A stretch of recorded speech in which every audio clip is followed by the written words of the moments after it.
space for a decade, travelling 4 billion miles in all.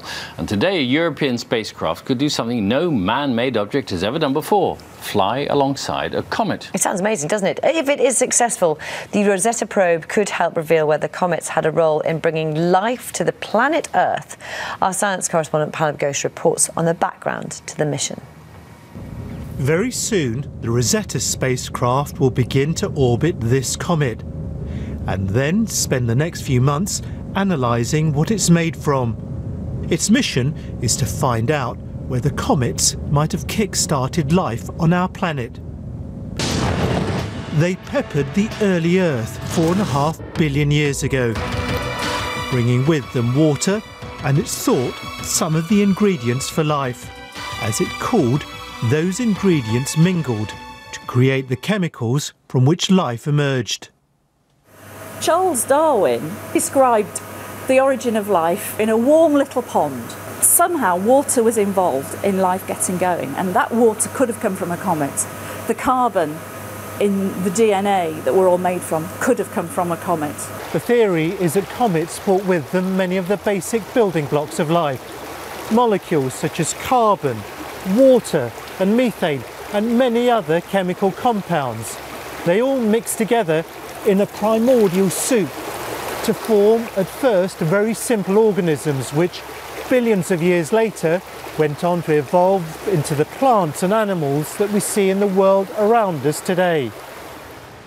What started off as pond life evolved into more complex organisms, including us. Geraint Jones is a researcher working at a space science laboratory close to Silent Pool here in Surrey. He'll be following the results that the Rosetta spacecraft sends back very closely. One of the really big questions that Rosetta's addressing is, did comets kickstart life on Earth? Did they bring to Earth the key ingredients for this primordial soup that later led to the development of life? Rosetta will spend the next few months taking measurements and pictures. It's up close and personal. We will be able to understand everything that there is to understand about the comet, about the chemical composition, about whether the ice on the comet was indeed the source of the oceans on planet Earth.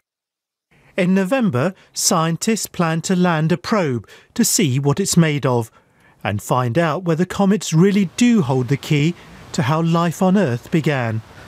Pallab Ghosh, BBC News. With us now, Carol Mundell, who's Professor of Extragalactic Astronomy at Liverpool John Moores University. What a fantastic title, isn't it? This is it's pretty ambitious what they're trying today, isn't it? It's incredible. I mean, it's such a feat of engineering. I mean, there are a number of firsts. There have in the past been satellites that have done flybys past comets, and in fact, in 2005, Deep Impact fired a sort of a copper bullet into the heart of a comet and looked at some of the debris that came off. But this is the first time a spacecraft has ever actually gone into orbit, or will have gone into orbit around a comet, and it will follow the comet and gradually put this little lander down onto the surface. So it's the first soft landing on a comet ever. How much information are you hoping they'll be able to get? Well, I think there'll be a vast amount of information. I mean, obviously, one of the uncertainties in this hostile environment is how long the little analyzer, the little lander that lands onto the comet will survive for. And this comet is hurtling towards the sun. And obviously, as comets start to get closer towards the sun, you think of them as dirty snowballs. They start to melt a little bit and off-gas. So it's quite a hostile environment. How big is this lander then that they're going to put on here? It's about the size of a shoebox. And it's got 12 experiments on it. So it's actually remarkably small. And the experiments will do what? Well, they'll analyse all of the molecules and the dust and the gas in the comet. We'll also measure, they'll drill down a little bit into the surface and take samples and start to look at some of the gas that off-gases. And the idea is just to see what the thing's made of, what its physical structure is. So this probe, the size of a shoebox, yeah, can take samples, work out what it is, absolutely, and then send a signal back to Earth with all the answers. That's right. I mean, it's phenomenal. And obviously, you know, you launch these things into space. The tiny amount, you know, the large amount of science that you have to do in a small amount of engineering space is remarkable. And remember that this mission was launched 10 years ago.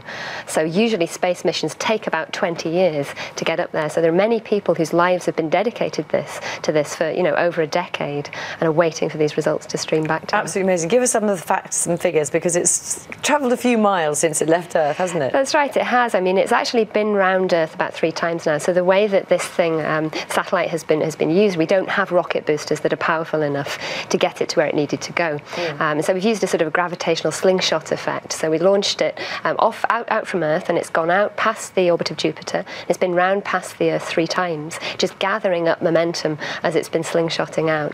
And then today, literally about an hour, they'll start to do a little bit of a thruster with the rockets on the satellite to just orientate it towards the comet, and then gradually, on big triangles, they'll gradually start to get closer towards the comet. How intricate is the control there? You say you fire a thruster to get it on there, but you obviously can't see. No, it's very intricate. I mean, the thing is, in space, I mean, we know that if you give something a push, it will just keep on going until you push it in another direction. And so the engineers have to be very, very careful with these thrusters. I mean, these are really minute movements to make sure that they can edge it along these sort of triangular arcs. So is it possible that they could fire a thruster and miss?